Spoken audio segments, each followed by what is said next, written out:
இதை அறிந்த யோகி தனது மந்திர சக்தியை பயன்படுத்தி தன் தம்பியின் உடலை மீண்டும் உயிர்ப்பித்தான்.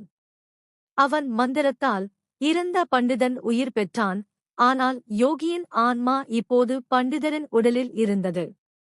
இதற்கிடையில் இந்த நிகழ்வுகள் அனைத்தையும் கவனித்து வந்த வியாபாரி, இளவரசி இப்போது உயிர்ப்பிக்கப்பட்ட பண்டிதனுடன் யோகியின் ஆன்மா உள்ளவன் வாழ்வதை ஏற்க முடியாமல் உண்மையான பண்டிதரின் உடலை புதைத்துவிட்டு அந்த இடத்தில் ஒரு கோயில் கட்டினான். இப்போது இளவரசி உயிர்ப்பிக்கப்பட்ட பண்டிதனுடன் யோகியின் ஆன்மாவுடன் வாழ்ந்து வந்தாள்.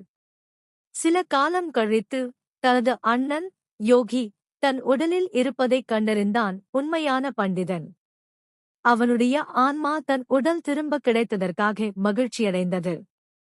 அதனால் யோகி தன் உடலை விட்டு விலகி பண்டிதரின் உடலில் இருந்து வெளியேறினான். இப்போது பண்டிதரின் உடலுக்குள் அவன் ஆன்மாவே திரும்பியது. வேதாளத்தின் கேள்வி, வெட்லம்ஸ் கொஸ்டின். இப்போது அவள் யாருடன் இருக்கிறாள்? உயிர்ப்பிக்கப்பட்ட பண்டிதனுடன், உண்மையான பண்டிதனுடன், அல்லது ஒரு கோயிலைக் கட்டிய வியாபாரியுடன்? இவர்களில் அவளுக்கு மிகவும் பிரியமான கணவன் யார்?